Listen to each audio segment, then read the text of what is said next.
My first full day in Vienna. Clouds are supposed to dissipate during the day, or not.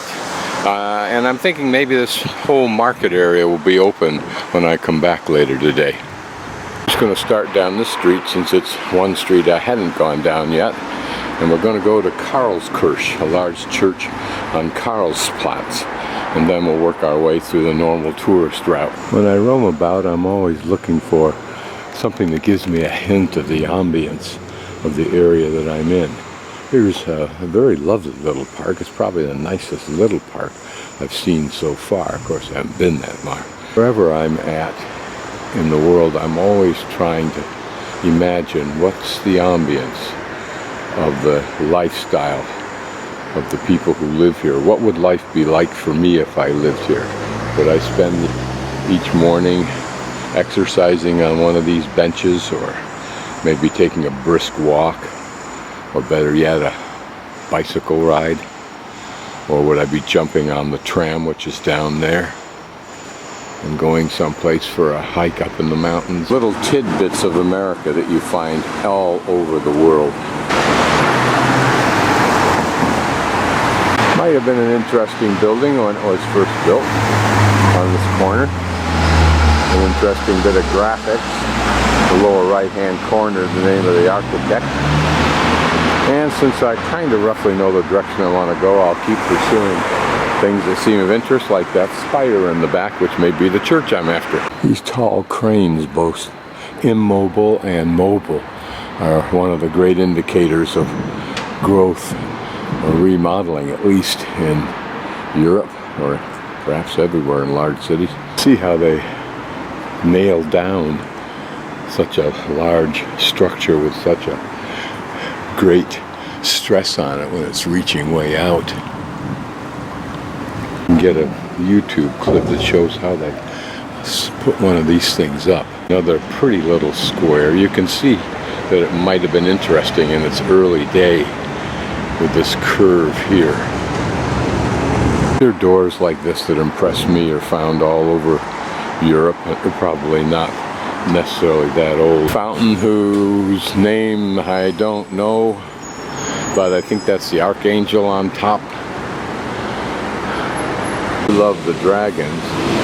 They actually spouted water. My spire was just part of a pretty building, but notice this side of the building is relatively uninteresting, and that end of the building is very interesting. I'm sure 3 separate buildings. I skip breakfast at the hostel in the morning because there's no end to these kinds of places I'll find. One of the many villas or small grocery stores, one right down the street from my hostel. A building with some more interesting details on it.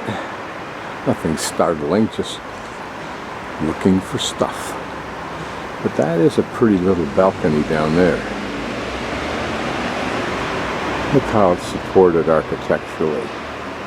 Notice with this building in the middle, on the far corner, a very elegant turret type tower.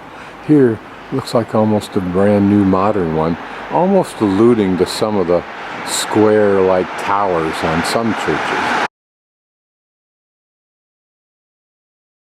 I'm going to walk in here, not because it looks very exciting, but just because it may give us a clue of what historically, in the way of use of space, lay inside these large blocks of buildings.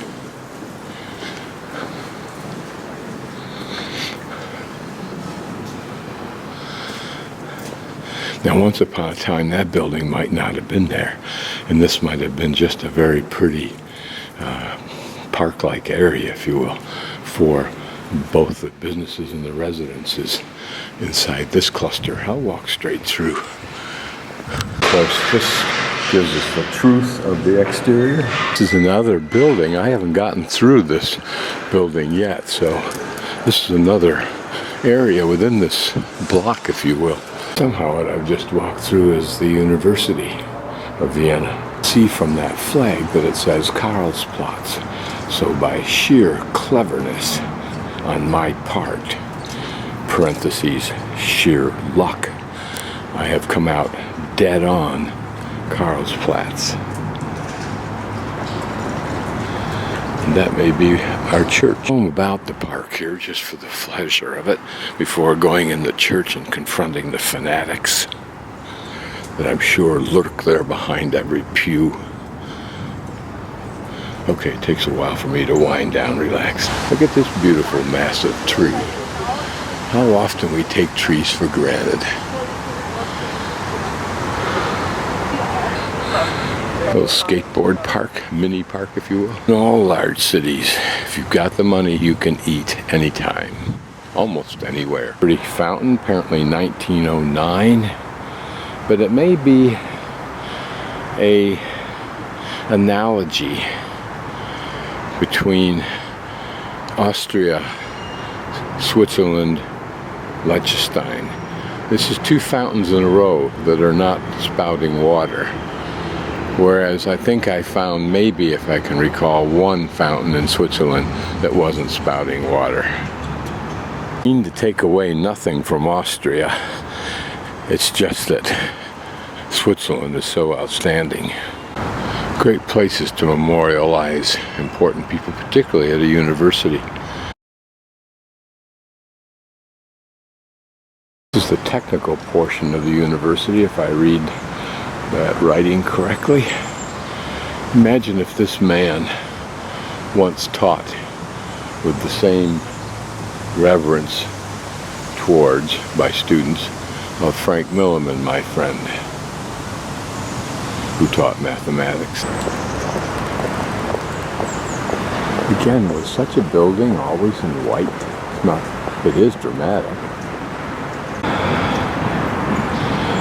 I restrain myself and move on to the church.